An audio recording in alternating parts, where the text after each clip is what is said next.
Bon, bonjour à tous. Alors, la délégation aux droits des enfants a choisi de consacrer tout un cycle d'auditions à la protection des mineurs. Nous avons entendu divers acteurs dans les précédentes semaines. Nous entendons aujourd'hui des représentants des cellules de recueil et d'informations préoccupantes, les CRIP. Nous accueillons donc Madame Valérie Ternel et Madame Marie-Laure Trinel de la CRIP du Nord, Madame Emmanuelle Barré et Madame Célia Guénoun de la CRIP du Val-de-Marne. Et je vous remercie vraiment d'être présente aujourd'hui pour répondre à nos questions au sein de cette délégation. Créée en 1997, le 119 est un numéro d'urgence qui a traité en 2022 37 217 situations d'enfants en danger. Sur ces sollicitations, 21 315 informations préoccupantes ont été transmises au CRIP. Dans son plan national de lutte contre les violences faites aux enfants de novembre 2023, le gouvernement s'est fixé comme objectif de mieux protéger les enfants et de libérer la parole et de favoriser les signalements.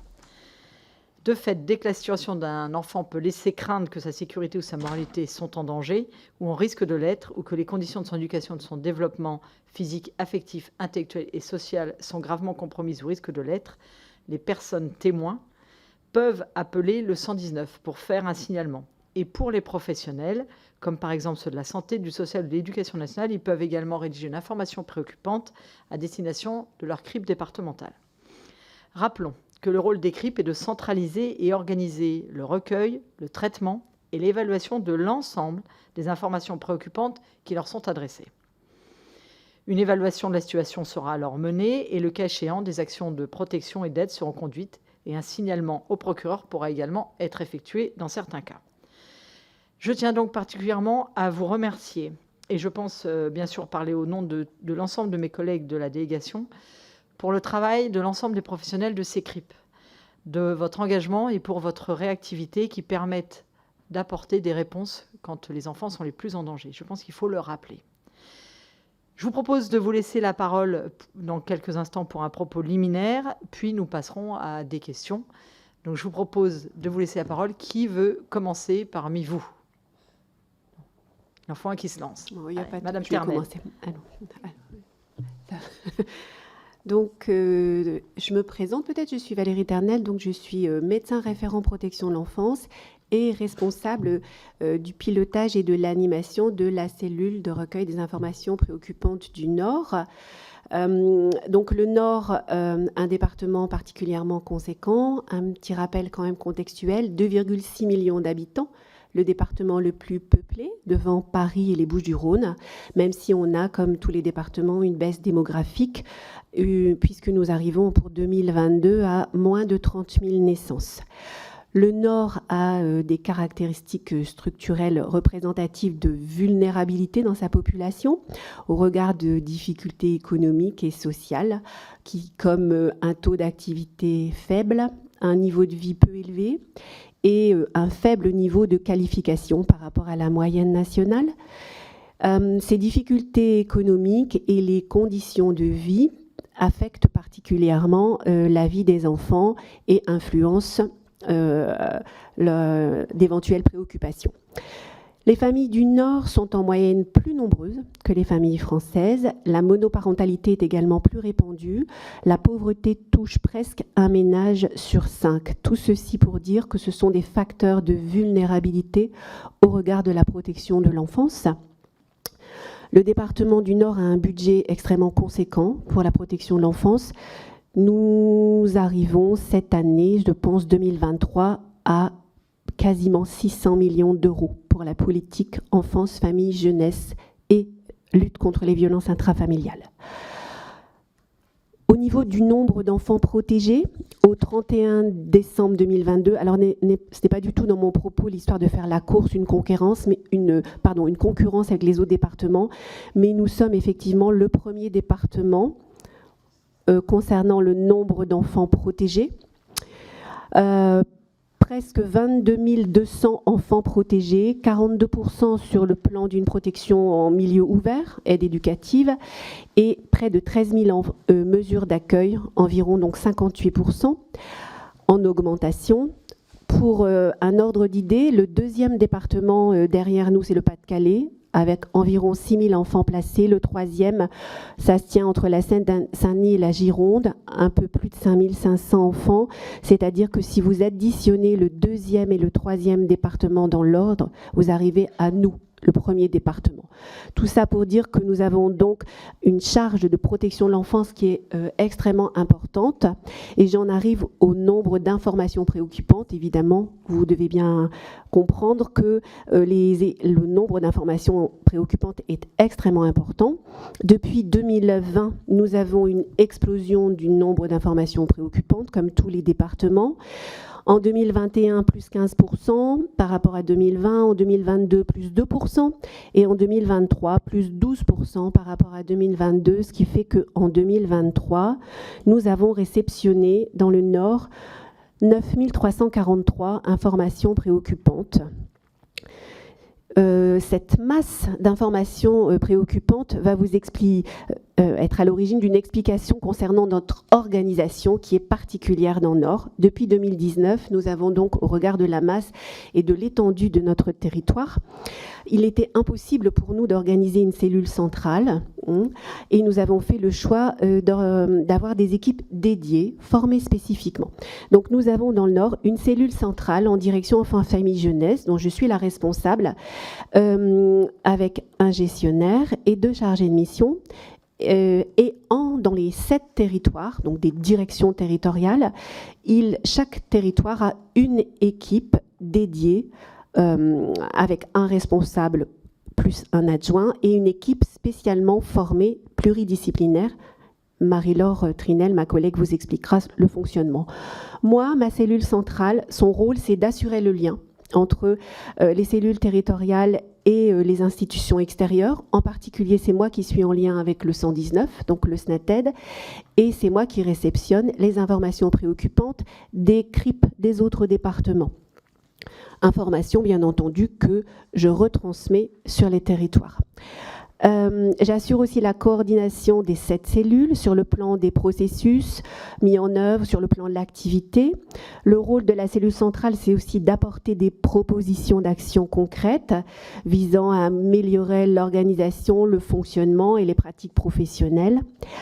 Animer le réseau des cellules territoriales pour harmoniser les pratiques, apporter un soutien technique et surtout garantir une équité de traitement, c'est-à-dire qu'une information préoccupante qui est réceptionnée à Dunkerque soit traitée de la même manière qu'une information qui est réceptionnée à Avesnes. Et nous assurons également une veille législative, bien entendu. Les cellules en territoire, donc qui sont au nombre de 7, assurent le recueil, le traitement et les évaluations des situations d'informations préoccupantes et les relais. J'ai donc demandé à Marie-Laure Trinel de m'accompagner aujourd'hui. Elle est responsable de la cellule en territoire de la direction territoriale des Flandres et elle va vous expliquer le fonctionnement.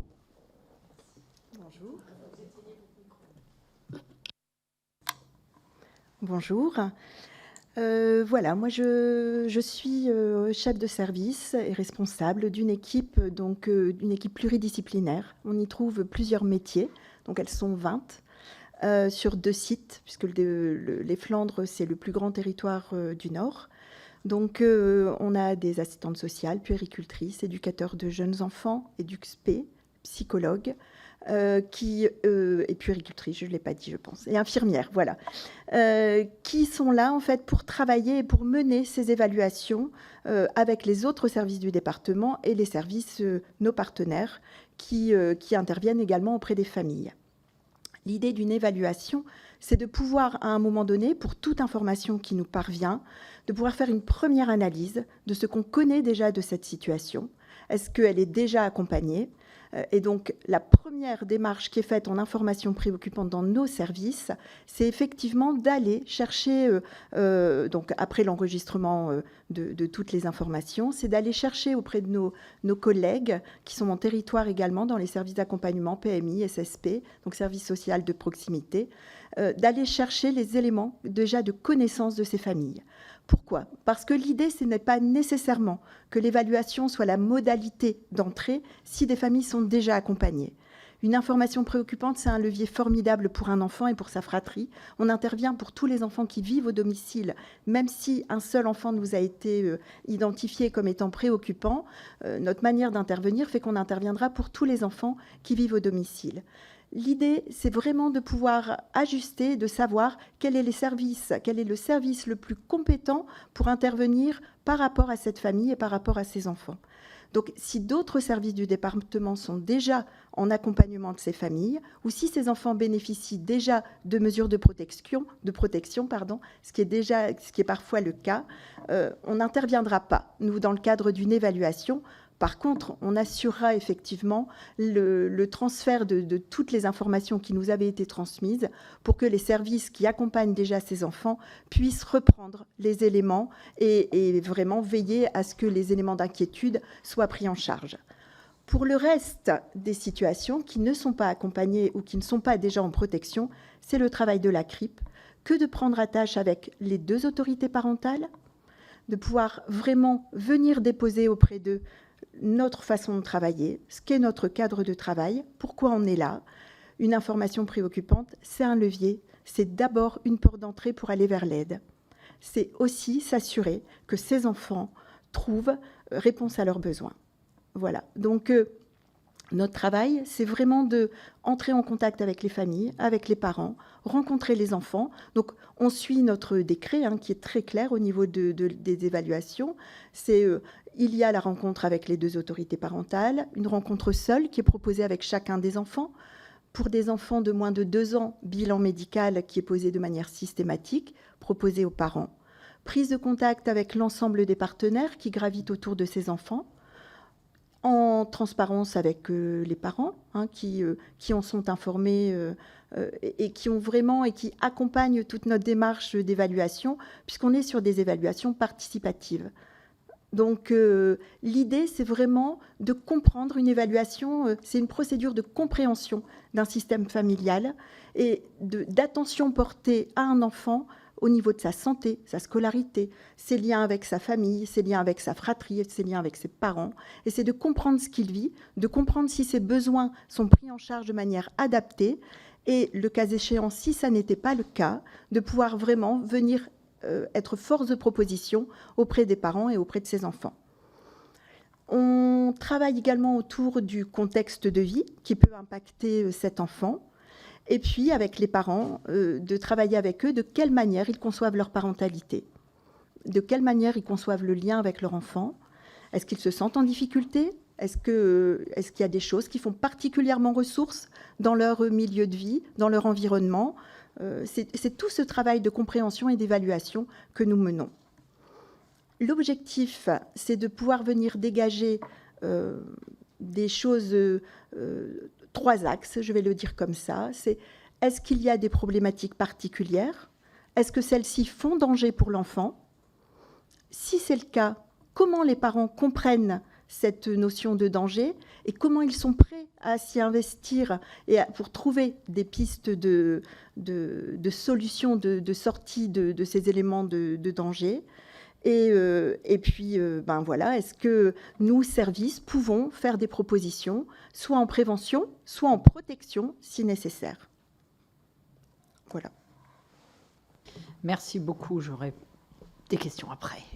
Alors, je salue l'arrivée de mesdames Audrey Ribeiro et, alors j'ai perdu, que j'écorche pas votre nom, votre prénom surtout, Marie-Françoise Richard de l'ANAS, Association nationale des assistants de services sociaux, parce qu'il était important qu'on ait aussi cette partie-là. Donc je donnerai la parole juste après pour un propos préliminaire et après nous aurons les échanges. Je vous laisse du coup suivre et je vous passe la parole après. Merci Madame la Présidente.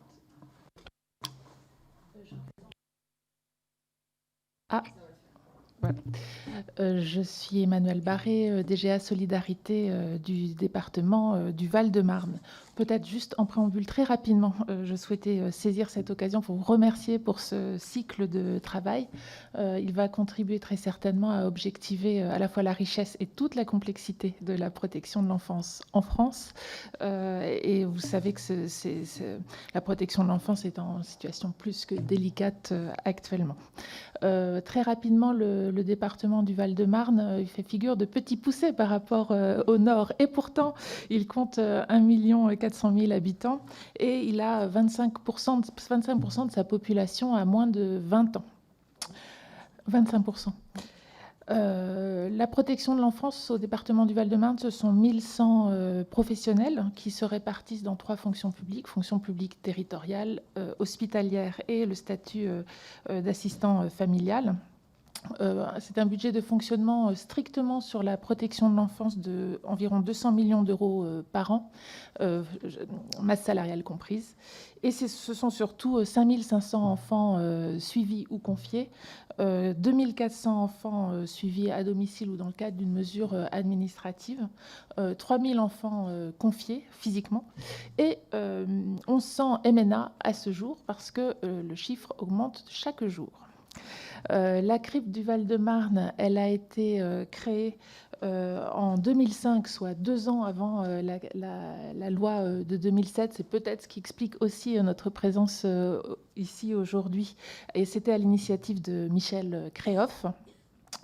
C'est un dispositif donc qui a fait ses preuves, qui est robuste en Val-de-Marne, central dans notre organisation de protection de l'enfance, mais qui est soumis à un éternel recommencement. C'est-à-dire que la CRIP, elle est très vulnérable, elle est vulnérable en amont et en aval du fait de la capacité des autres acteurs de la protection de l'enfance à agir avec elle. Ça, c'est un sujet important sur lequel on reviendra peut-être. Je laisse la parole à Madame Célia Guénoun, qui est notre responsable CRIC au département. Bonjour. Donc je vais essayer d'avoir un propos complémentaire avec la CRIP du Nord et pas faire de répétition. Moi, ce qui me semblait important dans ce propos liminaire, c'était d'indiquer que la CRIP, c'est un service d'urgence à l'aide sociale enfance. C'est vraiment une caractéristique importante à avoir à l'esprit parce qu'en fait, eh bien, on traite du flux en continu, des situations extrêmement graves au quotidien et on doit par contre être organisé pour bien repérer ce danger-là et faire un travail de qualité malgré ce flux incessant d'informations préoccupantes concernant des mineurs en danger. Un service d'urgence et une CRIP dans le Val-de-Marne qui est pour le coup totalement centralisée, qui reprend l'organisation de la loi de 2007 avec donc 10 agents en centrale, 3 cadres et 7 agents administratifs. Et ensuite, les évaluations, si l'IP donne lieu à une évaluation, les évaluations sont réalisées par nos 20 espaces départementaux des solidarités qui réunissent la PMI, le service social et l'aide sociale à l'enfance. Comme toute l'analyse de premier niveau des IP a déjà été explicitée, j'y reviens pas. Par contre, en termes de statistiques, pour avoir la comparaison, donc nous, au niveau de la CRIP du Val-de-Marne, on a pu recevoir sur l'année 2023 5500 IP par famille. Et si on se concentre sur les 3 dernières années, eh bien, ça nous permet de relever une augmentation de 21%. En 3 ans. Et à cela s'ajoute 355 placements en urgence, tout ce qui est placement administratif urgent et placement judiciaire urgent décidé par le parquet des mineurs sur l'année 2023. Donc une augmentation du nombre d'IP qui est à la fois une bonne nouvelle dans le sens où on a un meilleur repérage du danger par les partenaires et par les citoyens, et c'est une bonne chose, et à la fois une mauvaise nouvelle pour les familles parce que effectivement on repère des familles en grande difficulté avec notamment de la précarité sociale. C'est vrai que les difficultés sociales ont été déjà décrites comme un facteur de vulnérabilité majeur. On peut également citer des troubles psychiques qui ont été très majorés ces dernières années. En termes de répartition d'IP, pour vous donner une idée, pour nous, la part des IP émanant de l'éducation nationale est vraiment largement majoritaire, représentant 44% de nos informations préoccupantes. Vous aviez cité le SNATED tout à l'heure. Nous, au niveau du Val-de-Marne, le SNATED représente 9% des informations préoccupantes. S'agissant des facteurs de danger qu'on relève au sein de ces informations préoccupantes, alors une information préoccupante peut bien entendu présenter plusieurs facteurs de danger. Ce qu'on constate, c'est que les 2 facteurs de danger les plus représentés sont les violences et les carences éducatives. Donc en fait, on retrouve dans 75% de nos IP, notamment les violences, toutes confondues, violences physiques, violences psychologiques, violences sexuelles, violences conjugales. Sur les suites données aux évaluations, peut-être qu'on y reviendra, je vais peut-être passer rapidement.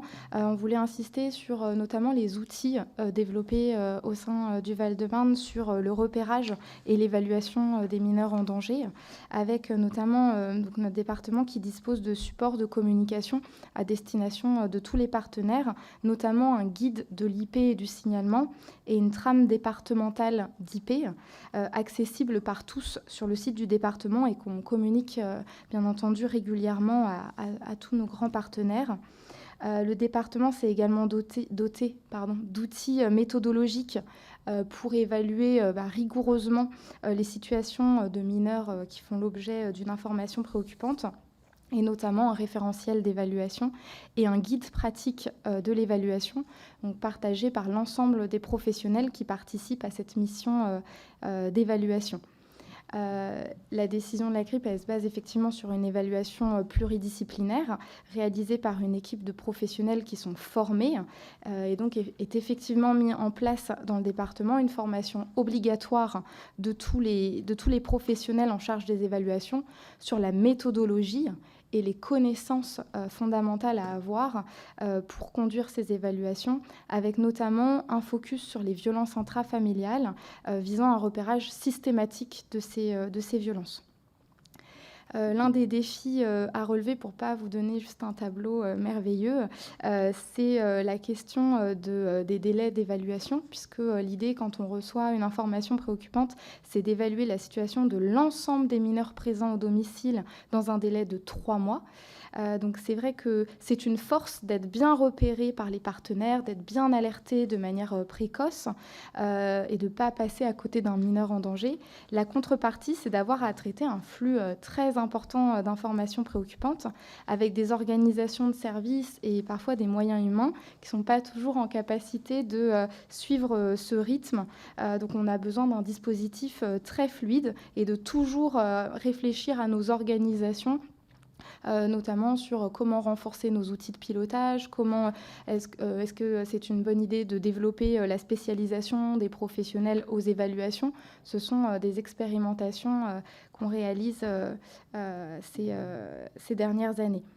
Le département également, en tant que pilote de la protection de l'enfance, conduit un partenariat dynamique sur ces enjeux de détection et de protection des mineurs en danger. C'est un partenariat qui prend plusieurs formes, notamment par la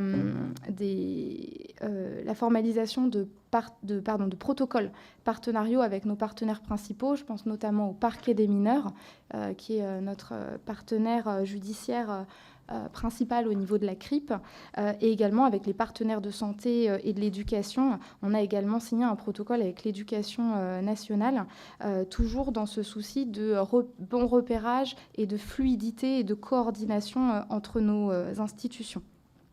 Le département a également constitué un comité de pilotage relatif au repérage et à l'évaluation des mineurs en danger, piloté par la CRIP, réunissant les services départementaux de l'aide sociale à l'enfance, de l'action sociale et de la PMI, qui sont nos 3 directions qui participent aux évaluations, ainsi que le tribunal judiciaire de Créteil, où sont représentés et le parquet des mineurs et le tribunal pour enfants. Enfin, et pour terminer, dans le cadre du partenariat, on réalise très régulièrement des actions d'information et de sensibilisation à destination des partenaires dans cette démarche d'ouverture pour faire connaître au plus grand nombre d'acteurs le circuit du repérage et du signalement des mineurs en danger. Si on avait quelques messages clés à passer sur les conditions de réussite pour nous, pour bien traiter ces IP, sont à notre sens une bonne formation des partenaires et des professionnels du département, de bons outils de pilotage solides pour soutenir les équipes à gérer le flux de ces informations préoccupantes, un bon partenariat avec le tribunal judiciaire, mais aussi une bonne attractivité des postes dans le domaine social, car ce qui nous ralentit énormément, ce sont notamment les vacances de poste dans toutes les directions sociales, et ça a effectivement un impact majeur sur nos actions et nos capacités d'action. Merci. Merci beaucoup. Je vais laisser la parole côté Anas. Vous voyez qui veut intervenir. Allez-y. Alors, on a décidé de faire une présentation à deux.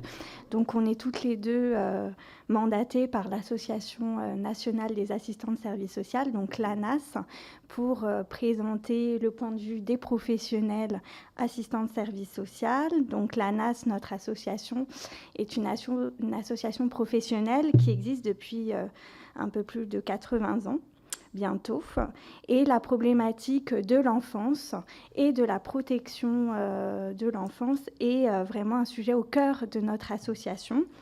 Il y a eu plusieurs réflexions menées, et ce depuis plusieurs années, en lien avec nos différentes collègues assistantes sociales de terrain, qui peuvent travailler au sein de plusieurs services, soit en polyvalence de secteur, soit dans le cadre de l'évaluation des enfants en danger, soit dans le cadre de mesures éducatives.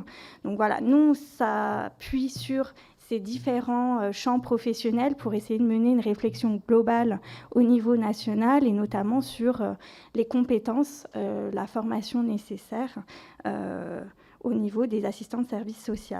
Nous, on a eu depuis plusieurs années plusieurs sollicitations de collègues qui se posaient notamment des questions, qui souhaitaient interroger leurs pratiques suite aux nouvelles évolutions législatives, mais aussi à leur déontologie, dans le but vraiment de perfectionner la pratique et d'être au plus près des besoins des enfants et des familles.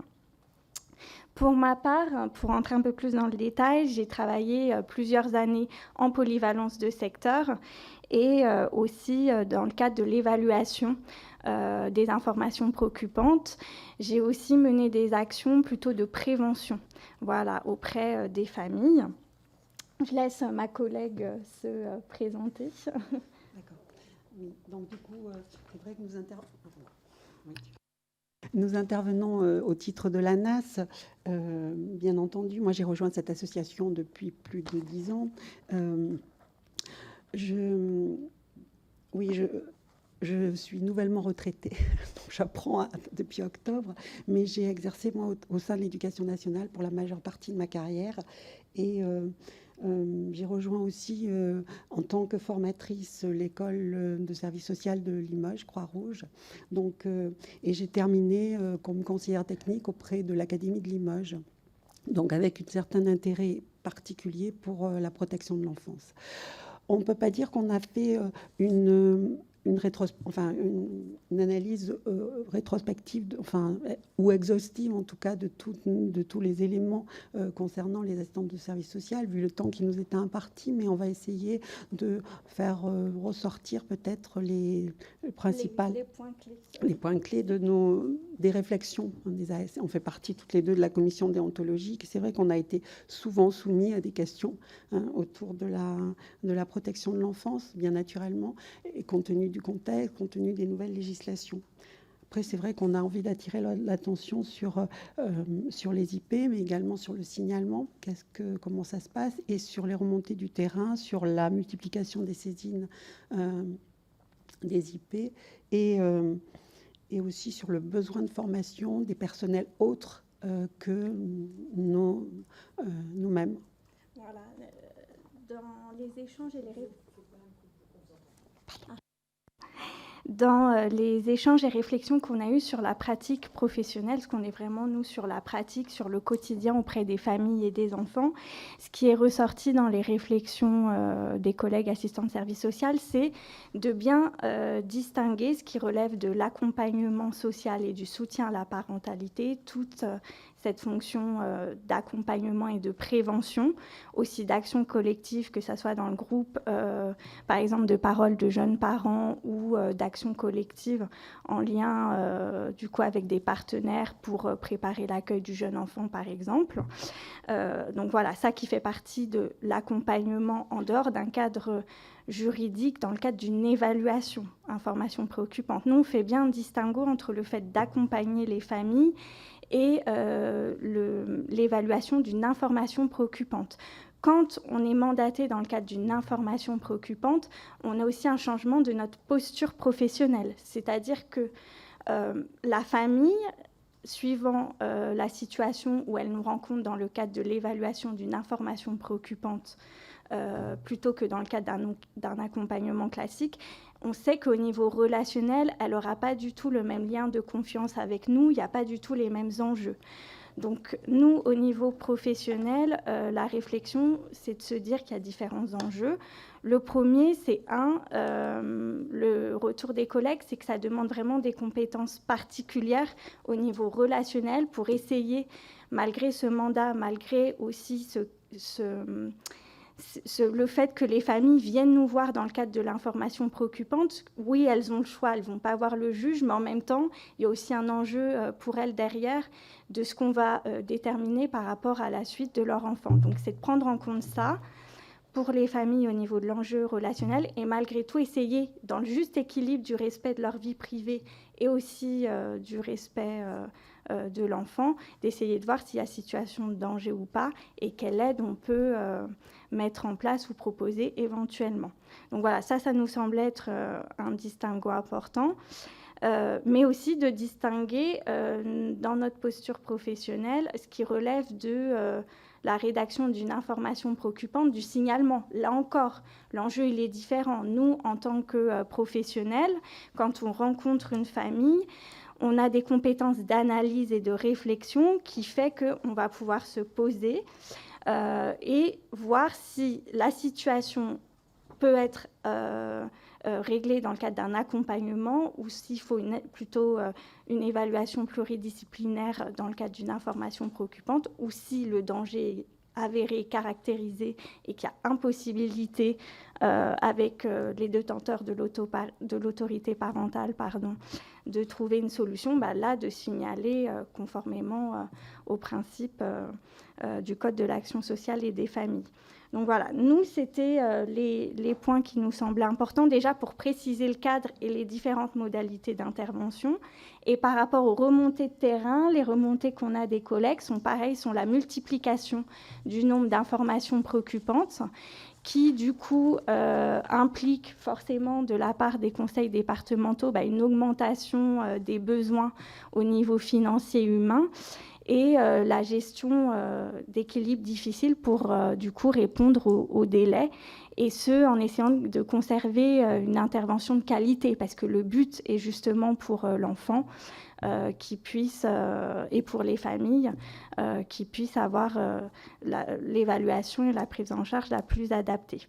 Donc voilà, dans la multiplication des informations préoccupantes, les collègues aussi pointent qu'il y a une multiplication aussi parfois donc les informations préoccupantes sont rédigées par des professionnels qui côtoient les enfants mais qui ne sont pas formés forcément à la protection de l'enfance et à l'information préoccupante et qui du coup ça peut amener une certaine crainte ou une méconnaissance de leur côté et amener à signaler une situation dans un souci de protection peut-être parfois juridique ou parfois non, vraiment parce qu'il y a une crainte émotionnelle aussi par rapport au fait qu'il y ait cet enfant en danger.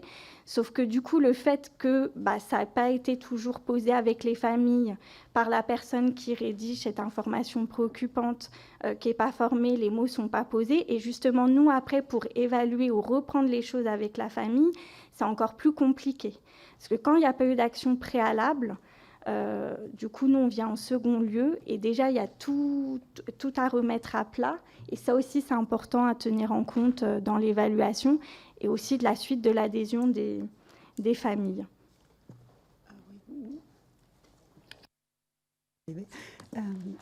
Oui, Oui, non, par rapport à cette multiplication des saisines, certains départements, notamment l'Académie où je travaillais, moi, ont essayé de répondre, enfin en tout cas l'Éducation nationale, et de créer des postes de concertation avec les directeurs d'écoles primaires notamment. Et ça c'est une expérience que l'on trouve... plutôt qu'il y ait une saisine, une IP qui soit rédigée, qu'on puisse préalablement en rediscuter, savoir ce qui relève d'un enfant en danger ou susceptible de l'être. Ça nous paraît important de pouvoir avoir créé ces expériences-là, parce qu'on avait tendance souvent à répondre à nos collègues qui nous sollicitaient que dans protection de l'enfance, on a une obligation de moyens et non de résultats. Et ça, c'est important juridiquement, parce que ce n'est pas une lettre auprès du département, une saisine de NIP qui va faire taire un danger possible vis-à-vis de l'enfant. Et de savoir quels étaient les moyens qu'ils peuvent mettre en place à ce moment-là pour faire taire le danger. Et ça, c'est vraiment des questions et des réponses, des réponses plutôt qu'on a essayé de multiplier.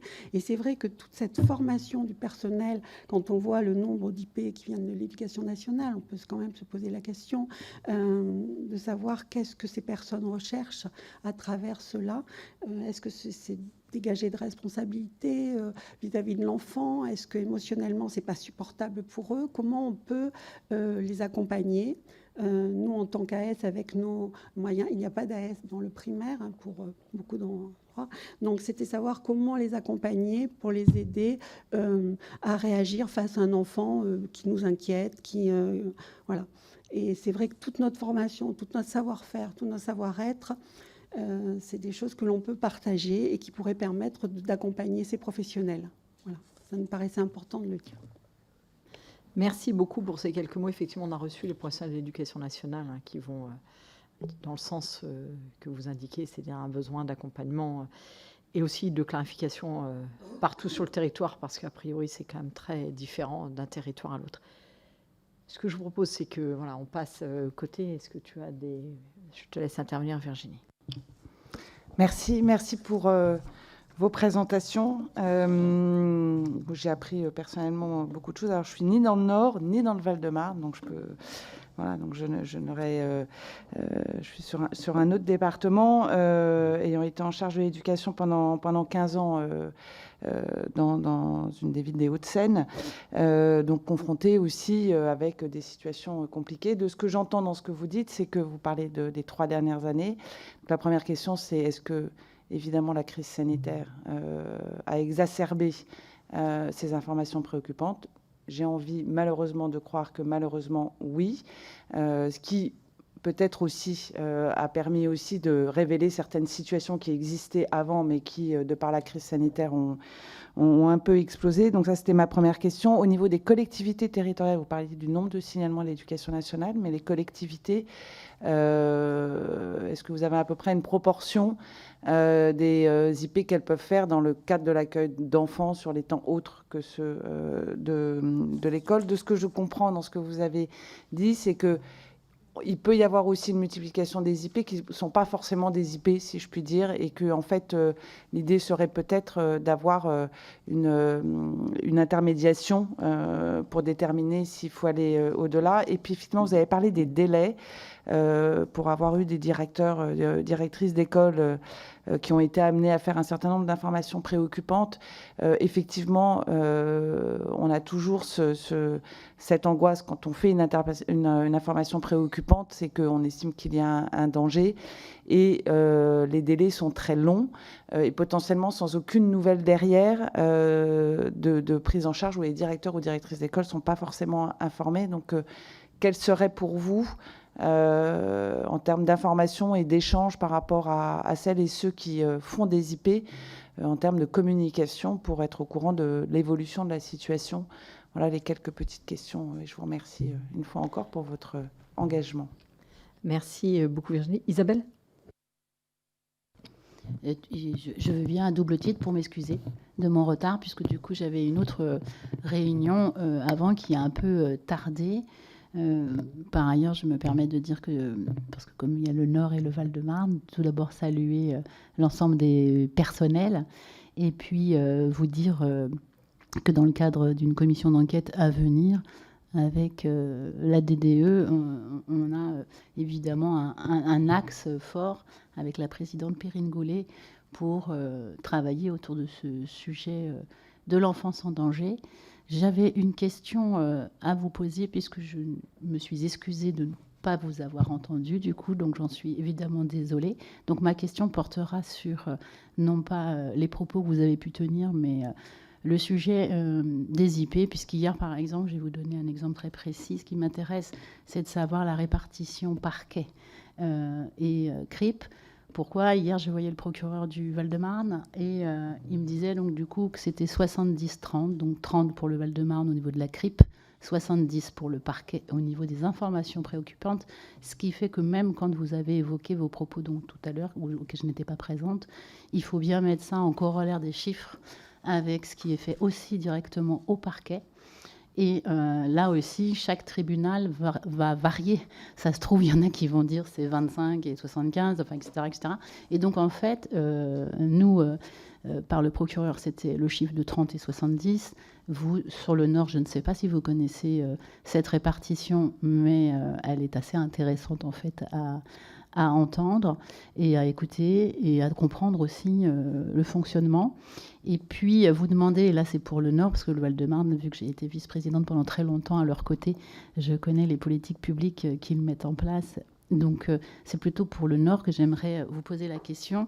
Nous, on avait essayé, en tout cas avec l'analyse qui avait été faite, de mettre ce qu'on appelait des clés, des commissions locales d'évaluation. Et donc, du coup, je voudrais savoir si vous aviez travailler ce genre de dispositifs qui sont des dispositifs qui permettent à des gens à l'échelle du local, d'une commune, que ce soit l'éducation nationale, d'un club de sport, toute personne peut venir à la commission locale d'évaluation, parler avec les assistants sociaux et de protection de l'enfance pour échanger autour d'un cas qui est en secret partagé, quelque chose qui, avant de faire l'IP, intéresse les personnes parce qu'ils sont inquiets, et savoir si ce genre de travail a été fait à l'échelle des communes, puisque du coup c'était des partenariats qui étaient signés entre le département, la commune et le parquet la plupart du temps. Merci. Si vous me permettez de rajouter quelques points, et après on vous laissera la parole. Donc ma collègue vous a demandé si vous avez constaté une hausse des signalements. Je pense que c'est important. Vous avez parlé un petit peu des traitements tout à l'heure, mais des traitements théoriques, vous avez parlé. Ce qui m'intéresserait de savoir, c'est quels sont les vrais délais de traitement. Et puis, si vous êtes obligé de faire des priorisations, comment vous organisez ces priorisations? Après, vous avez indiqué, je trouve très intéressant, que la part du 119 était de plus en plus marginale par rapport aux informations préoccupantes qui sont effectuées. Donc, je voudrais savoir quand même comment se passe la coordination avec le 119, quel moment, voilà, comment vous faites aussi avec le procureur, si vous avez des points d'amélioration sur le protocole de recueil et le regard que vous portez sur le guide réalisé en 2021 par la Haute Autorité de Santé. Et j'aimerais savoir si dans ce cadre-là, vous faites un diagnostic de la famille élargie. Vous allez comprendre ensuite pourquoi. C'est parce que voilà, on a quand même de plus en plus d'enfants mis sous protection placés en tous les cas.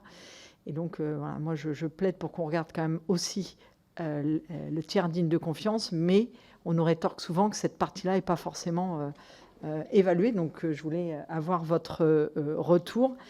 Et puis, ce qui tombe bien, c'est qu'en fonction des différents témoignages, moi j'avais une remarque question en échangeant avec pas mal de parents qui sont parfois en difficulté avec leurs enfants.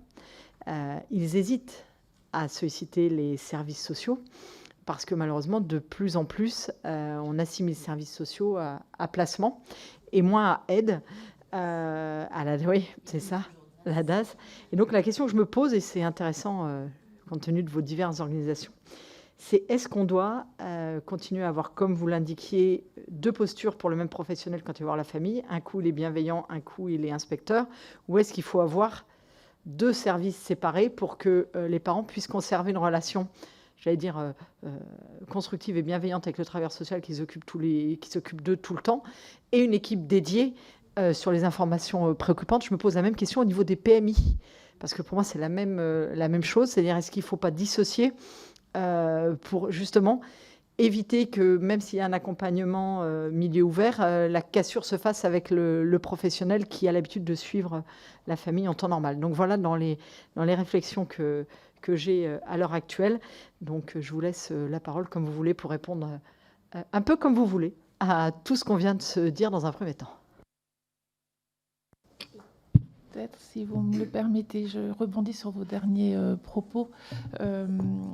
Au sujet des délais, effectivement, on ne les a pas évoqués clairement, parce qu'on est en réelle difficulté. La loi nous invite, et c'est bien normal, à faire les évaluations dans un délai de 3 mois.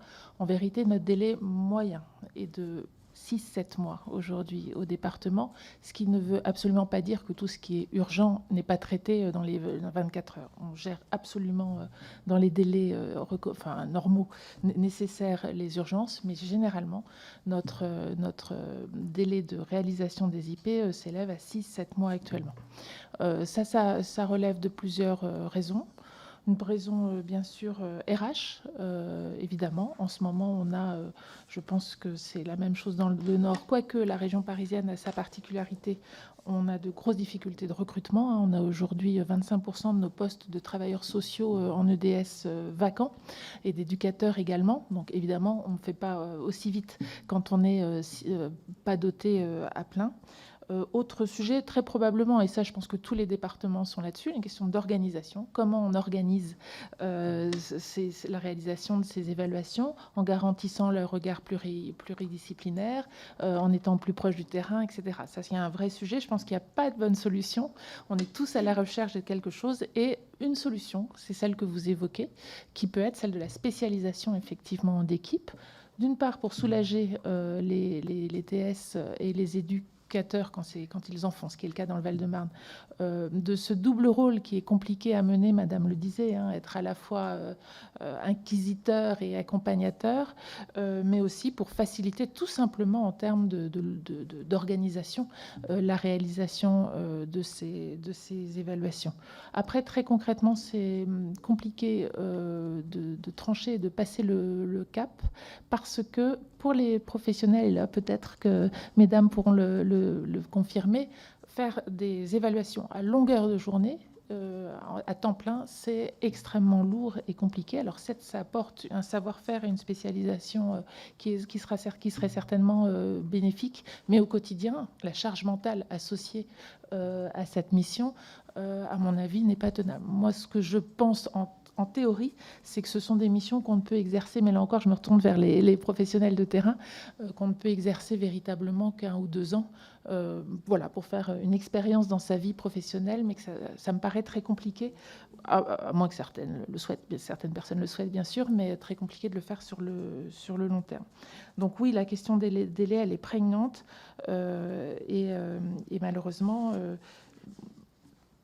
sauf si votre cycle de conférences le montre, je ne crois pas qu'on ait encore trouvé la bonne solution en la matière.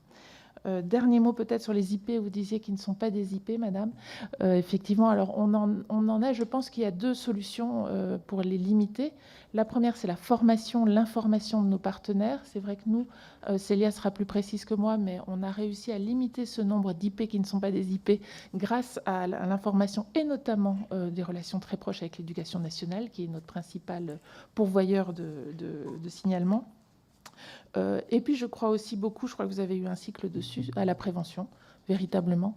Alors c'est un investissement, la prévention, mais je pense que plus on développera la prévention, et plus on ne sera pas obligé de passer par ce passage obligé de l'IP, qui est quand même, quand elle peut être évitée, traumatisante pour tout le monde, y compris les familles, même si c'est fait avec beaucoup de professionnalisme.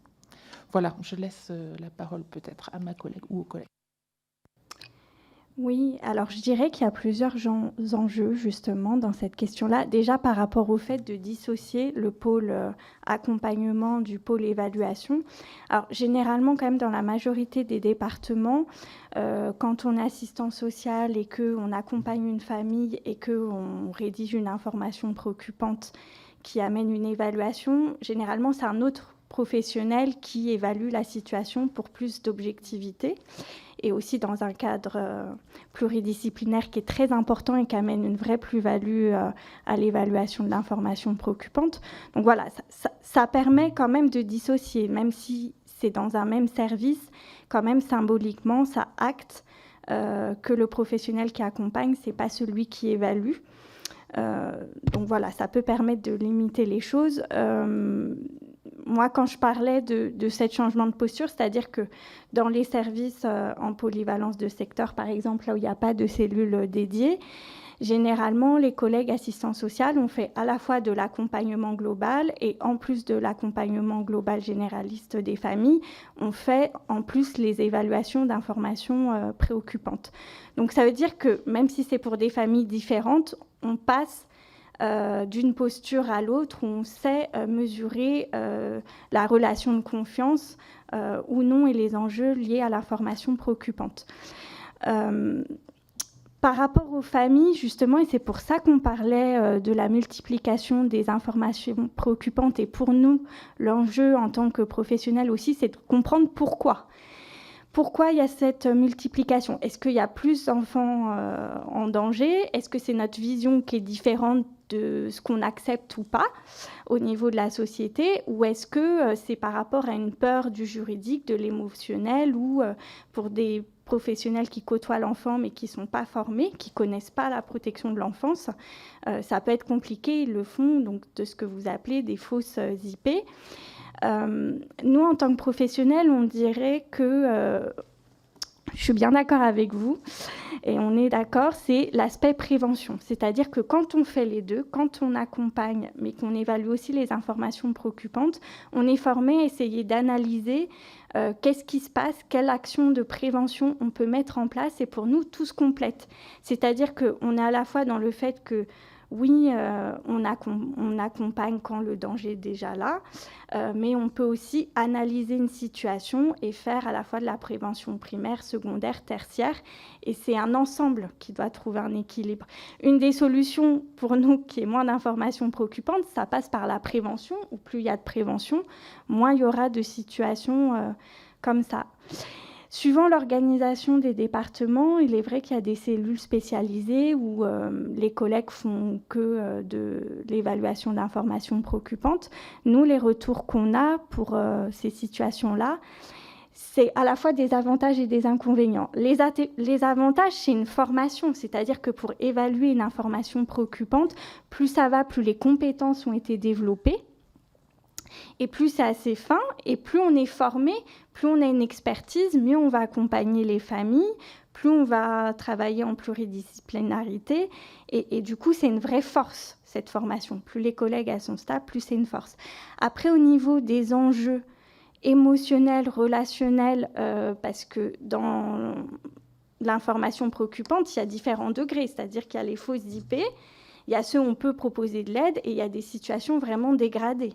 Et ces situations-là, il y a aussi besoin d'instances de régulation, de réflexion, comme des lieux de supervision, par exemple, ou des groupes d'analyse des pratiques. Et ça, c'est une vraie demande des professionnels pour justement à la fois pouvoir tenir quand on est sur ces situations-là, parce que quand on prend du recul, on arrive quand même à tenir sur le plus long terme sur des conditions qui peuvent être difficiles, mais à la fois sur le groupe accompagnement aussi, pour justement avoir cette analyse de repérage, d'accompagner au mieux, etc. Moi, je vais peut-être répondre juste sur le plan organisationnel et puis je passerai la main à Marie-Laure parce que bon, nous, dans le Nord, vous avez compris, nous avons des équipes dédiées qui ne font que ça, donc depuis 5 ans. Alors, c'est un système qui a effectivement des avantages et des inconvénients.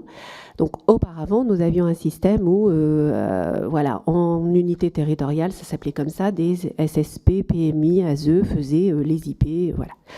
On a fait ce choix en 2019, après une expérimentation. Et effectivement, ça demande des gros moyens. D'abord, une volonté politique, effectivement, de porter. On a expérimenté. Faire changer les pratiques, c'est pas du tout évident. Recruter du personnel qui a envie de faire ça.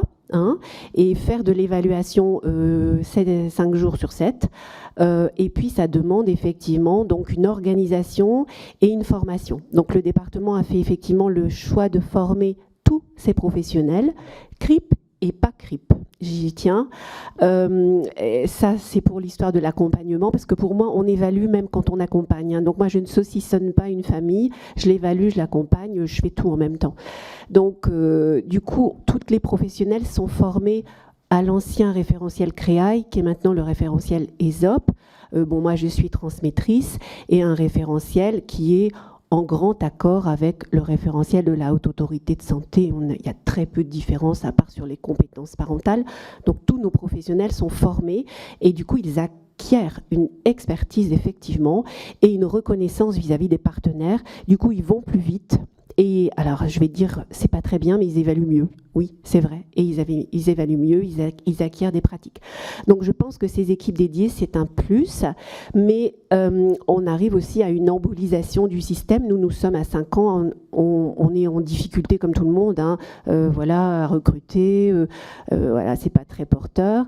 Et le système, on est en réorganisation, enfin, je vais dire en diagnostic, parce qu'on est un peu en bout de souffle. On est obligé là de se relancer. Effectivement, on a un diagnostic CRIP, parce que certes, nous avons des équipes dédiées, mais nous nous appuyons aussi sur les territoires, hein, les MDS.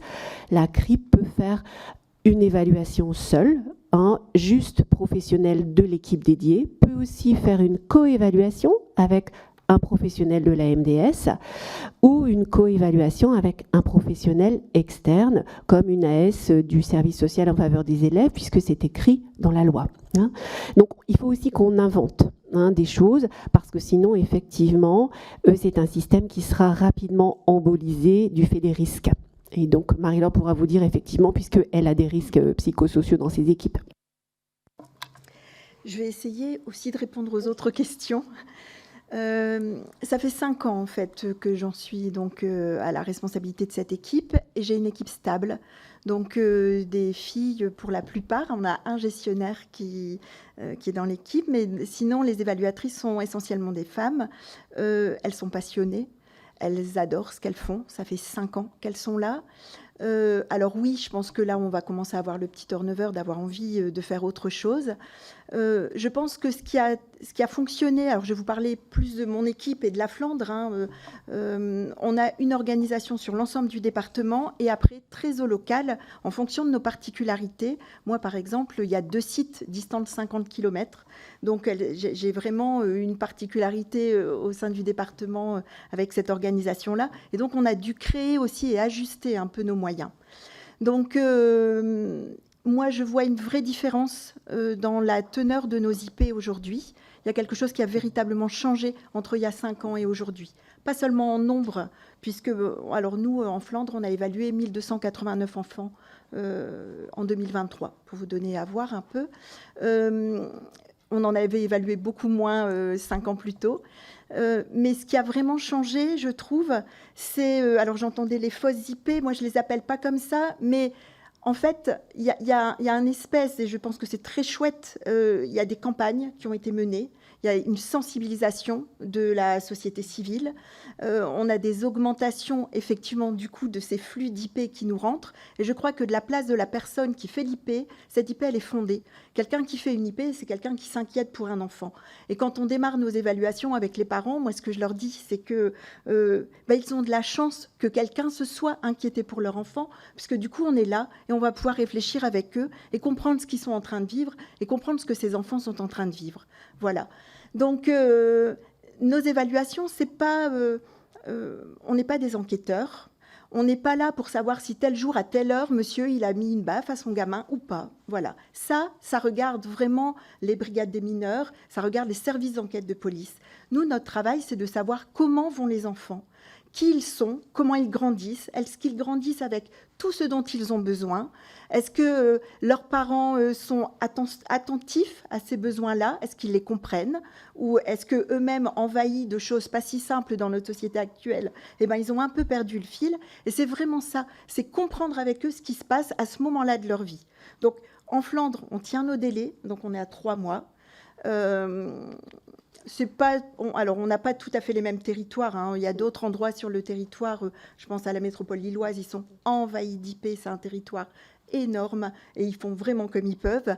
Mais on essaye vraiment de tenir nos délais. Le premier contact avec la famille, il a lieu dans les 15 jours qui suivent l'arrivée de l'IP. Et on a un service d'urgence quotidien, c'est-à-dire qu'une IP très préoccupante, on parle le jour même. Voilà. Donc, pour revenir un peu à ces IP connotées fausses ou pas fausses, je pense que de la place de la personne, il y a vraiment de l'inquiétude. De notre place à nous, on se dit, il y a d'autres portes d'entrée. Entrer dans le travail social par l'IP, c'est difficile. Donc, si on peut trouver d'autres travails et faire le lien avec le SSFE, faire le lien effectivement avec les services de prévention, c'est mieux. C'est toujours mieux. Je m'emballe. Hein, donc... Oui. Vous n'avez pas fini, vous avez fini ? Bon, non, bon, on peut réagir. Bon, alors je continue. Ah.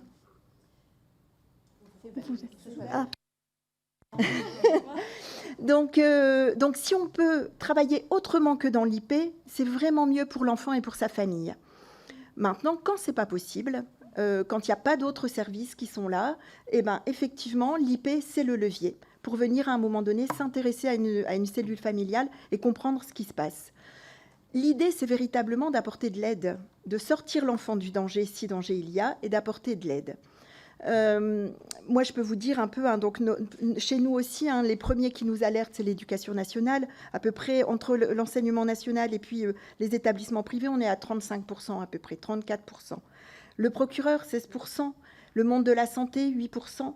Et puis après, ben, les signalements des particuliers, enfin les IP des particuliers, soit par le 119, soit par des gens qui appellent nos standards. On a des standards dédiés.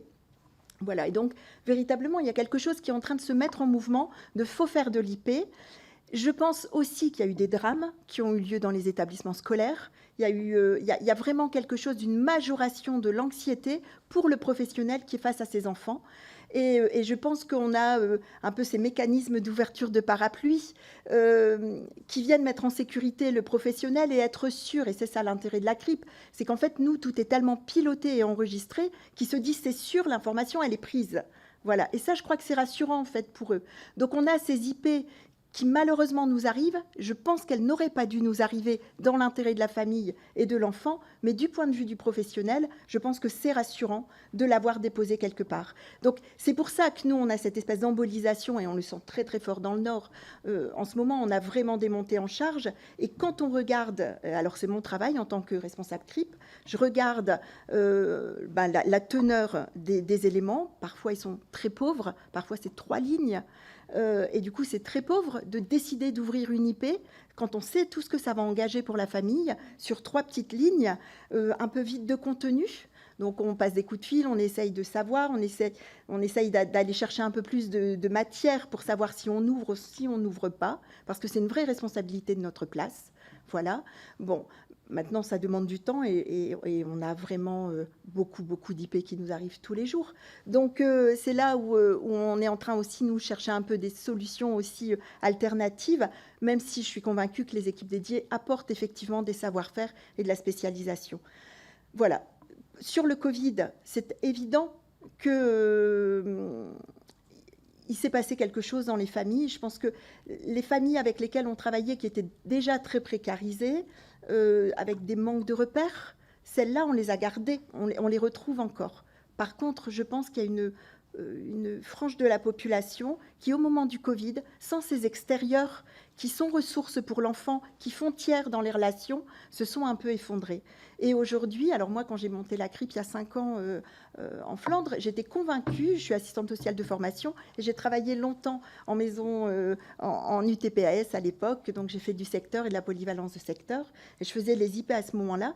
J'étais convaincue de retrouver à peu près les mêmes typologies de familles, des familles avec des gros parcours, de la carence, des traumas, et c'est compliqué d'être parent quand on a soi-même l'expérience de la parentalité dans du traumatisme. Donc voilà, moi j'étais convaincue qu'en CRIP, on retrouverait un peu ces familles avec lesquelles j'étais habituée à travailler. Eh bien, pas du tout. On trouve tout le monde en CRIP dans les cadres des IP. Moi, le Covid, ça a fait s'effondrer certains, je pense, structures familiales parce qu'il n'y avait plus ces tiers. Mais je vais vous parler des réseaux sociaux. Il n'y a pas une IP, il n'y a pas une journée qui s'écoule sans que je ne reçoive des IP en lien avec les réseaux sociaux, en lien avec des enfants tout petits qui mangent. Là, on a une IP, une petite fille de 2 ans, elle mange avec le téléphone de sa maman posé sur son verre pour pouvoir suivre YouTube. C'est des multi-impacts. Et c'est ça aussi qui fait changer, quand je vous dis l'IP a changé, je trouve que ça s'accélère et ça s'accentue, ça m'effraie. Aujourd'hui, je pense qu'il faut qu'on crée d'autres moyens. Je pense que nos modalités de protection ne parviennent plus aujourd'hui à endiguer en fait ces liens qui basculent. Un enfant qui passe son temps sur des réseaux sociaux, il y a tous les impacts neuronaux, il y a l'exposition au contenu qui peut faire effraction aussi pour cet enfant, mais il y a aussi tout le temps qu'il n'aura pas passé dans le lien à son parent. Et en fait, cette année, là, moi, alors c'est très ressenti ce que je vais vous dire, j'ai pas de chiffres, mais l'élément qui m'a le plus effrayée cette année, c'est les postures délaissantes. Il y a quelque chose dans les liens qui est en train de s'altérer. Et malheureusement, on a une société qui expose beaucoup plus les enfants. Quand il y a 30 ans, vous disputiez dans la cour de récréation, ça se passait dans la cour de récréation, point. Aujourd'hui, ça se passe dans la cour de récréation, et puis après, ça se passe à la maison, parce qu'il y a tout le monde sur les réseaux sociaux qui va venir commenter les choses, et cet enfant, il vit des multi-impacts. Et aujourd'hui, il y a un vrai enjeu pour nous de venir prendre la mesure de ces multi-impacts sur les enfants, aider les parents à les percevoir, à les comprendre et à venir renforcer les liens, parce que nos enfants d'aujourd'hui, c'est les adultes de demain. S'ils n'ont pas pu s'ancrer dans des liens de sécurité avec leurs parents, eh ben, face aux multi-impacts qui prendront encore, ils ne peuvent plus se protéger. Et ce n'est pas pour rien que le motif le plus important qu'on retrouve aujourd'hui dans nos IP, ce n'est pas pour rien que ce soit les troubles psychologiques des enfants. Il y a quelque chose au niveau de la santé des enfants qui est très fortement altéré. On parle des violences, il y en a aussi beaucoup, violences intrafamiliales. C'est quelque chose qui est majoré également. Et ces enfants, face à tous ces enjeux-là, face à c'est un peu ce désinvestissement, mais alors je ne le porte pas en me disant que les parents en sont en responsabilité. Hein. Je pense que véritablement, ils ne le mesurent pas, que ce temps pas passé à construire, à jouer, à se parler, parce que chacun est isolé dans la maison ensemble, mais isolé, ce temps-là, c'est du temps qui ne fait plus suffisamment sécurité. Quand le gamin, à 15 ans, il traverse une crise, et ben, il n'arrive plus à s'ancrer. Voilà, donc je m'emballe un peu, donc je vais laisser la main.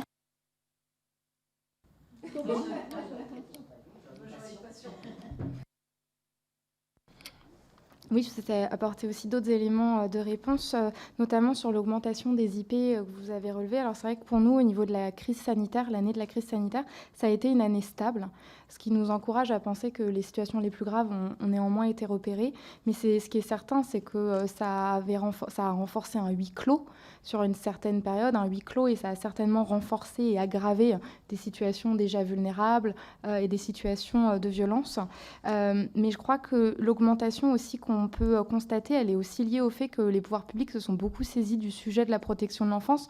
On a eu quand même 2 réformes assez rapprochées, en 2016 et en 2022. Forcément, ça crée aussi beaucoup de communication à l'égard du grand public et ça sensibilise d'autant plus sur ces sujets-là. Donc je pense que ça a aussi joué son rôle.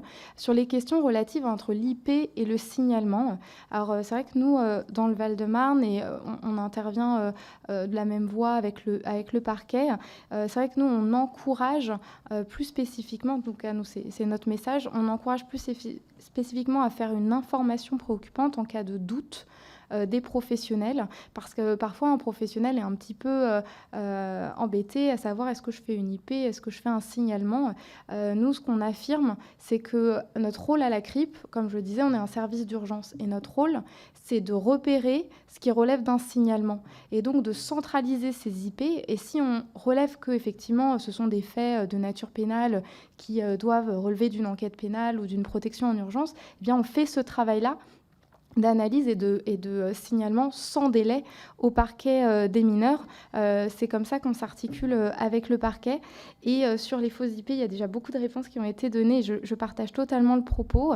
C'est vrai que nous, dans nos messages de sensibilisation, ce qu'on renvoie aux partenaires, c'est qu'il est plus dangereux en cas de doute. Il est plus dangereux pour l'enfant de ne pas faire une IP que de rien faire si le danger est réel. Et donc c'est vrai que notre message, même s'il faut le faire avec méthode et avec précaution et dans le respect des droits des familles et des représentants légaux, c'est que c'est jamais faire une erreur de faire une IP si on est véritablement inquiet et qu'on a des éléments assez exhaustifs et précis dont on peut faire état dans un écrit. Nous, c'est le message qu'on renvoie. À charge pour nous, par contre, au niveau de la CRIB, d'avoir des actions de sensibilisation, de formation, des outils, d'où, par exemple, notre tram. On assure également un conseil technique quotidien, c'est-à-dire qu'on a une permanence téléphonique qui permet aux partenaires d'être guidés et soutenus dans cette démarche pour justement s'assurer que c'est le bon circuit. Parce qu'on le soulignait avec l'éducation nationale, c'est vrai qu'on a besoin de s'investir dans ce partenariat pour justement qu'il y ait une qualité aussi dans le repérage, dans la transmission des écrits, qu'il n'y ait pas de confusion dans les circuits, parce que c'est vrai que c'est ce qu'on repère, c'est que parfois il y a une confusion de l'institution dans les circuits entre l'incident et l'information préoccupante. Et donc le choix qu'on a fait dans ce cadre de ce partenariat avec l'Éducation nationale, pour ne citer qu'un exemple, c'est d'intégrer le service social scolaire aux formations référentielles pour qu'il soit vraiment qu'ils puissent bénéficier des outils qu'on a au niveau des départements sur ce repérage du danger. Sur le référentiel d'évaluation, sur la question qui a été posée au niveau du Val-de-Marne, on est exactement sur la même pratique que le Nord, à savoir un référentiel qu'on a depuis 2012 et effectivement qui répond aux attendus de la loi.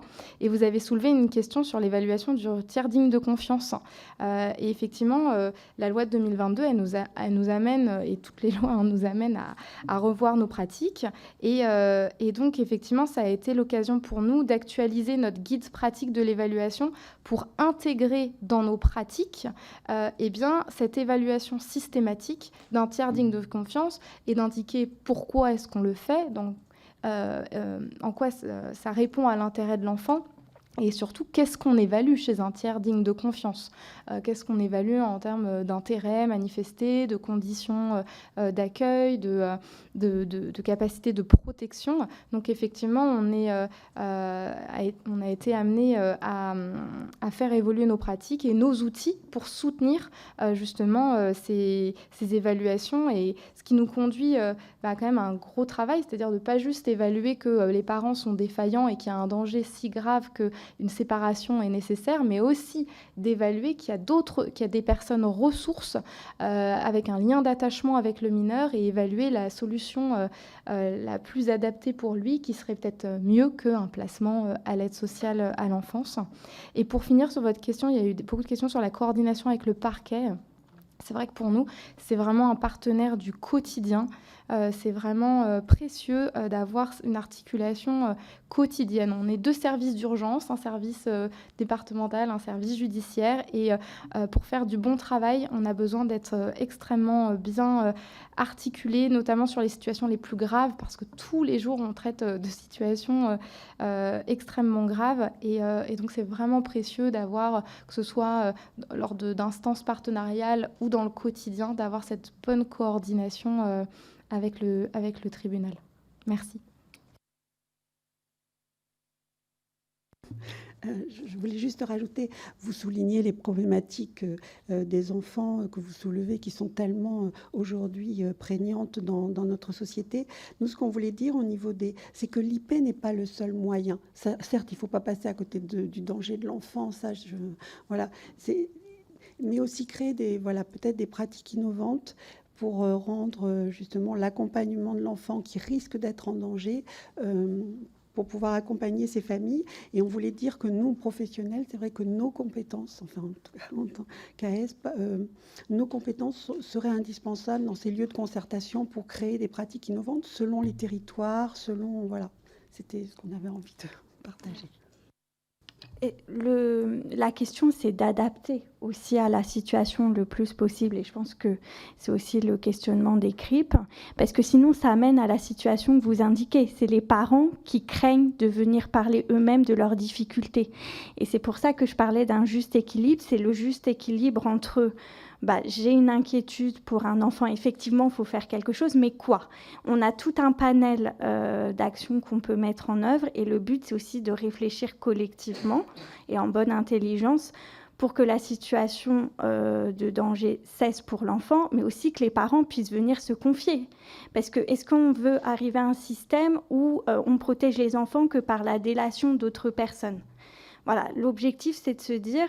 On doit trouver plusieurs formes d'intervention, parce que l'objectif final, on l'a tous, c'est l'intérêt des enfants et des familles. Après, c'est comment. Pour en revenir à la question de est-ce qu'on fait plutôt un service dédié sur les informations préoccupantes, sur l'évaluation, ou est-ce que ça reste au niveau du secteur, on fait les deux? Nous, au niveau des remontées de terrain, donc il y a des pour et des contre sur les deux. Peut-être c'est une troisième alternative qu'il faut trouver ensemble, je ne sais pas. En tout cas, pour les situations où les évaluations des informations préoccupantes, elles sont faites par le secteur, par les collègues aussi qui accompagnent les familles sur une ville donnée.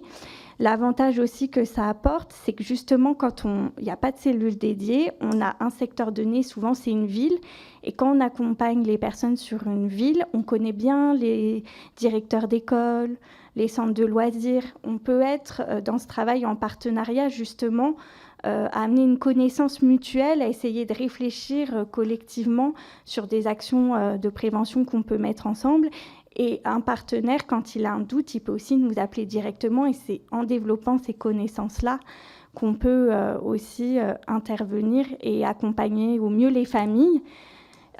Chacun à sa place, parce que chacun a sa place, et éviter qu'il y ait une défiance des familles. Parce que quand on parle d'évaluation, nous, en tant qu'assistance sociale, on évalue perpétuellement. On évalue, on accompagne, on réadapte. Ce qu'on voulait dire, c'est que dans le cadre de l'IP, c'est une évaluation quand même particulière. Il y a un cadre juridique particulier et ça amène d'autres choses aussi pour les parents et dans l'accompagnement. Le mieux étant que les parents puissent aussi nous livrer les difficultés. Voilà. Et d'accompagner, je finirai juste sur l'accompagnement des professionnels, c'est-à-dire que nous, on voit dans les pratiques, c'est aussi dur pour un professionnel qui n'est pas formé à la protection de l'enfance dans une école ou un centre de loisirs d'avoir un doute et de rester avec ça. Il peut nous en parler, mais c'est aussi dur. On a aussi plusieurs professionnels qui, une fois qu'ils ont signalé, que ça passe au juge des enfants, que le danger est caractérisé, eux aussi voient encore les parents qui savent qu'ils ont signalé. Et cet accompagnement-là aussi de comment je vais affronter les parents, qu'est-ce que je vais dire, comment je me positionne, et en fait, il est aussi super important. Donc ça, c'est aussi un travail que nous, on mène. Parce que voilà, il y a des enjeux. Je sais qu'il y a plusieurs professionnels qui peuvent se dire est-ce que j'ai bien fait, est-ce que j'ai dit ça, comment et il y a besoin de ce temps de réflexion. La protection de l'enfance, ce qui fait sa pertinence, c'est aussi le recul et la réflexion pluridisciplinaire et commun. C'est un travail d'équipe entre les services concernés et c'est ça qui nous paraît important, nous, en tant que professionnels. Pour finir, par rapport au Covid, pour moi, ça correspond aussi à des changements sociétaux, c'est-à-dire que ça a changé nos liens entre les autres. Les réseaux sociaux, effectivement, ont pris d'autres places. Il y a une problématique aussi de décrochage scolaire, et c'est-à-dire que ça touche aussi un pan de la population, peut-être qu'on ne voyait pas avant au niveau de l'information préoccupante. Comme c'est des problématiques nouvelles, même des parents qui ont des ressources, et en fait, peuvent se trouver démunis. Et nous-mêmes, au niveau de la société, comme c'est des problématiques nouvelles, on doit trouver des nouveaux moyens d'intervenir. Et c'est ça aussi qui peut aider les familles et les enfants, je pense. Merci beaucoup. Si vous me permettez, et si vous avez encore quelques minutes, vous ne m'avez pas répondu sur le lien avec le 119. Voilà. Et du coup, vous m'avez parlé de 6 ou 7 mois, mais en cas d'urgence, on peut faire... Alors, moi, ma question est toute bête, c'est comment vous, à partir d'une IP, vous distinguez le caractère d'urgence. Quand vous faites vos évaluations, est-ce que vous réfléchissez places disponibles dans les dispositifs pour préconiser un placement, une mesure en milieu ouvert, placement à domicile, comme on dit maintenant? Je pense que c'est une question qui peut peut-être être dérangeante, mais il faut qu'on la pose. Et enfin, on sait très bien qu'on a une itinérance aussi des familles parfois maltraitantes. Est-ce que vous avez des suggestions pour arriver à pister, à mieux dialoguer entre départements, pour arriver à mieux suivre cette itinérance de familles maltraitantes? Je ne sais pas, Isabelle, si tu as une ou deux questions de plus. Je veux bien. Tout d'abord, c'est fort intéressant, donc je vous remercie beaucoup. Pour aller dans le sens de ce qu'évoquait à l'instant Madame la Présidente Perrine, ce qui est assez intéressant, en fait, c'est dans la continuité de la question qu'elle vous a posée sur la réflexion que vous avez sur les places disponibles. C'est d'autant plus intéressant que, comme on est entre nous, on peut quand même se parler.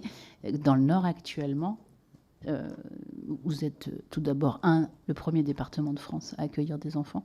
Vous êtes autour, je crois, entre 12 000 et 15 000 enfants accueillis.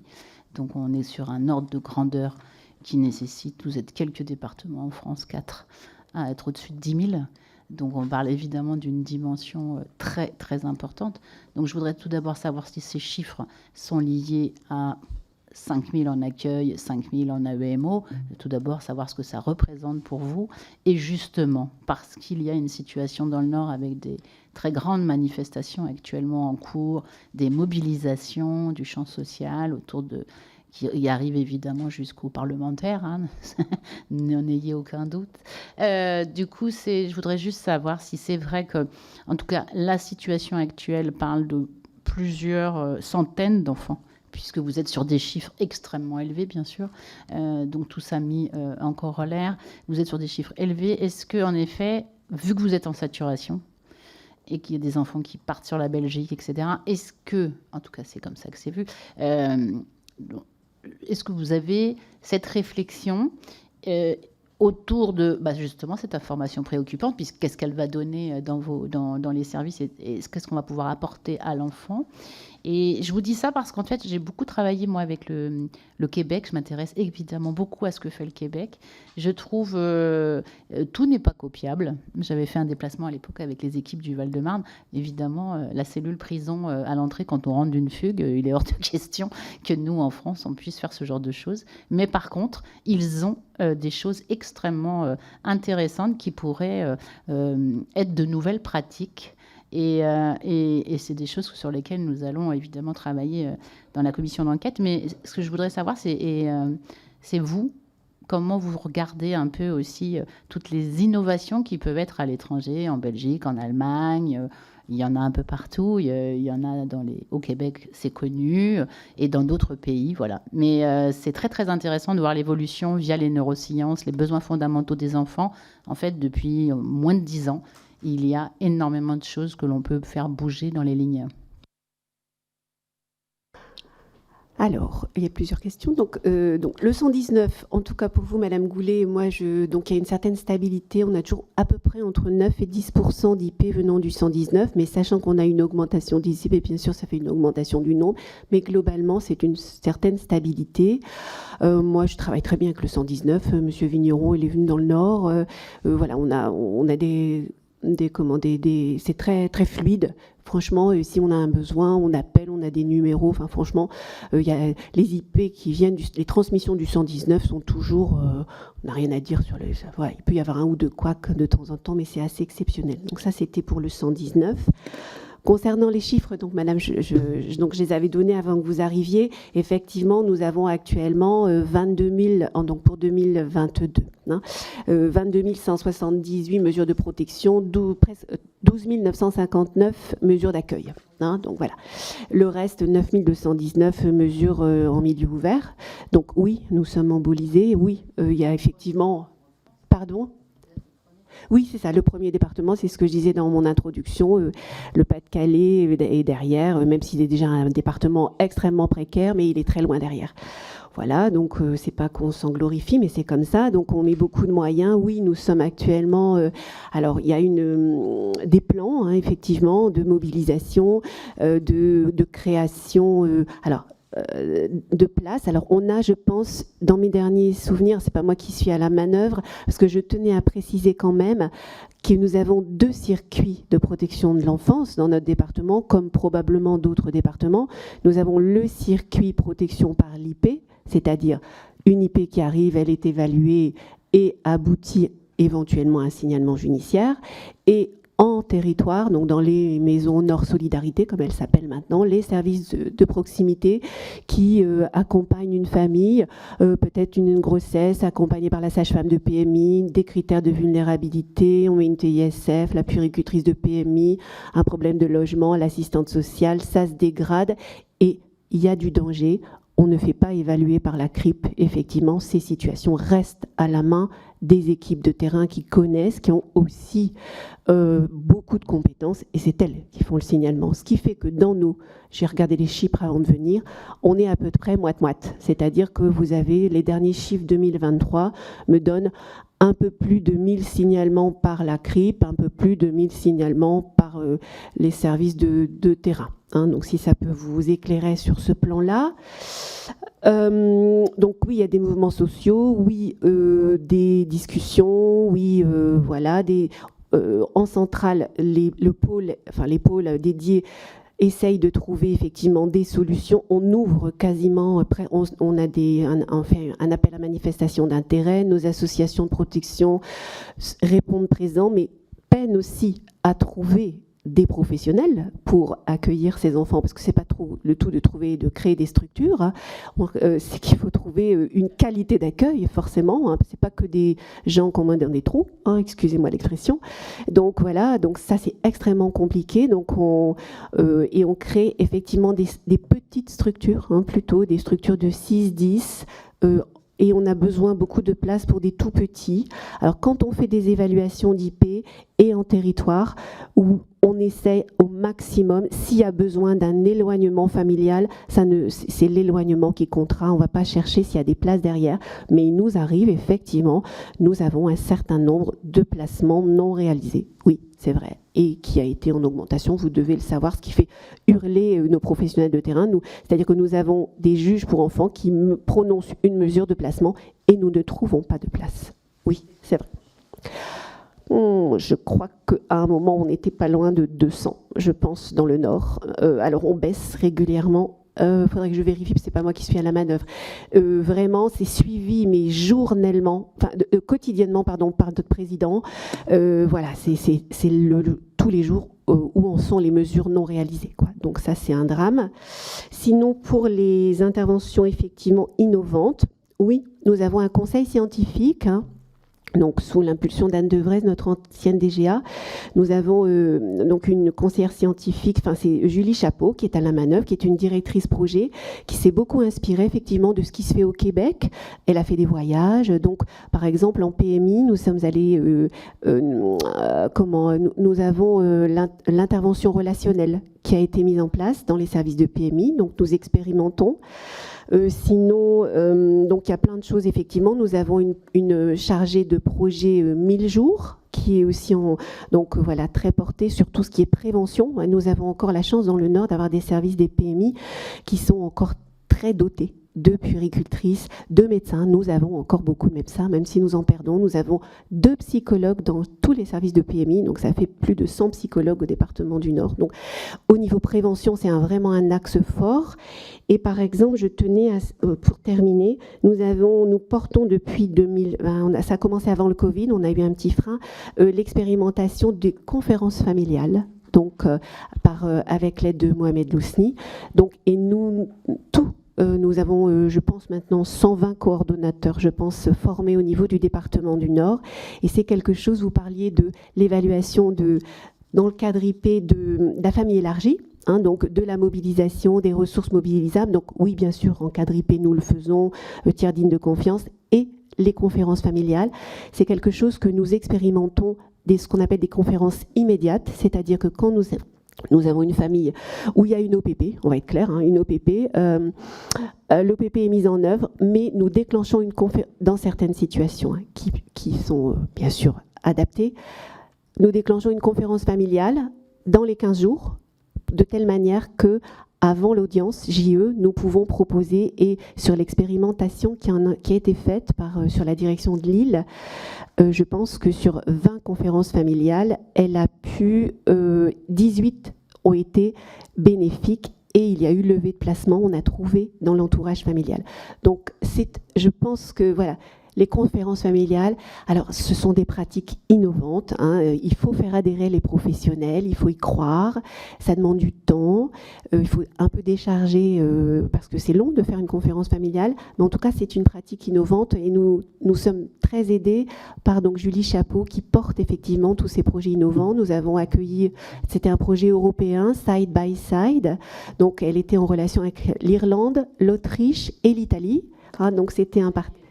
Voilà, et donc ils sont venus chez nous à Lille, et donc on a eu la chance de les accueillir pendant 2 jours, et ils sont venus voir comment on repérait les enfants en danger. Donc on a fait une information sur la PMI et la CRIP. Voilà, c'est ce que je pouvais apporter. Effectivement, sur le 119, donc on est au même niveau avec le Nord, 9%, c'est très stable. On a plutôt une bonne connaissance réciproque de nos services, un très bon partenariat.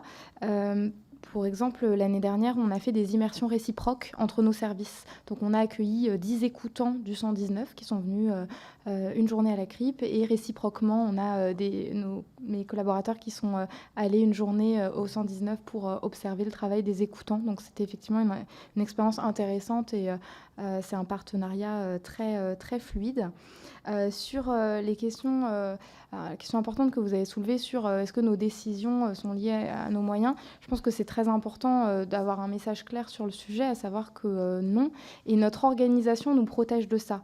Pourquoi ? Parce qu'au niveau de la CRIP, on centralise les IP, mais en tout cas dans le Val-de-Marne, on centralise aussi les rapports d'évaluation. Donc on a heureusement ce recul pour pouvoir prendre nos décisions par rapport aux dangers caractérisés pour l'enfant, par rapport à l'intérêt de l'enfant, et non pas par rapport à nos moyens au local. Ça me semble important, et je pense que vraiment d'avoir cette CRIP qui centralise, ça nous dégage de ces enjeux locaux, et c'est un avantage. Ça a bien sûr ses inconvénients, mais ça, ce grand avantage. Sur l'urgence notamment, on est sur un placement inconditionnel au niveau de l'urgence. L'idée, c'est d'avoir un dispositif d'accueil d'urgence qui permet d'accueillir tous les mineurs qui ont besoin d'être placés. Toutes les OPP sont exercées sans difficulté. Toutes les mesures de placement sont exercées par ce principe dans l'urgence de placement, d'accueil inconditionnel, avec un dispositif d'accueil d'urgence public, à la fois pour les tout-petits et pour les adolescents. S'agissant de comment apprécier, comment prioriser les évaluations par rapport au délai, alors effectivement, ça va être difficile de vous lister tous les critères, mais pour quand même donner des éléments de réponse, effectivement, nous, ce qu'on considère urgent, c'est tous les signalements qu'on envoie pour OPP, et on fait une évaluation dans le cadre de ces OPP. Et bien sûr, on va prioriser toutes les situations de violence, toutes les situations où on repère qu'on est à la limite de l'OPP et qu'il faut investiguer un petit peu plus pour certainement argumenter en ce sens auprès du parquet. Et également, on repère les facteurs de vulnérabilité, notamment des mineurs très vulnérables, des mineurs âgés de moins de 2 ans.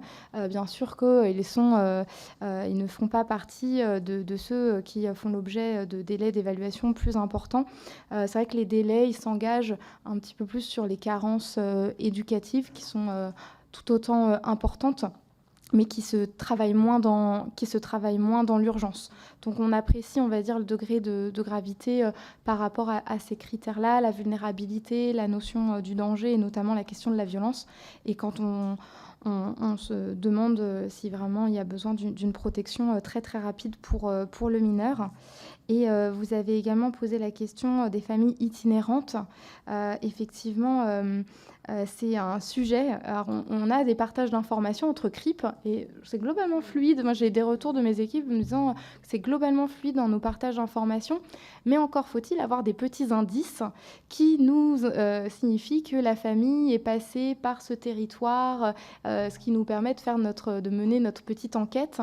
Mais c'est vrai qu'on n'a pas un logiciel national où on centraliserait tous les enfants qui ont fait l'objet d'une IP. C'est une politique départementale.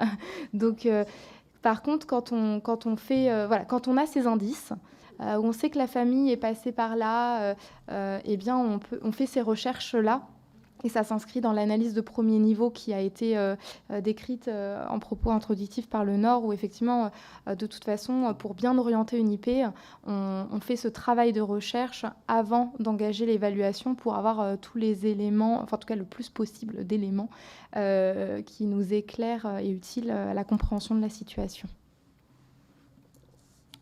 Peut-être juste une précision sur l'offre d'accueil. Effectivement, le Val-de-Marne a la chance d'avoir des foyers d'accueil d'urgence internalisés, vraiment qui sont des services du département et en nombre et en nombre de lits suffisants pour réaliser, comme le disait Célia, des accueils inconditionnels vraiment d'une minute à l'autre.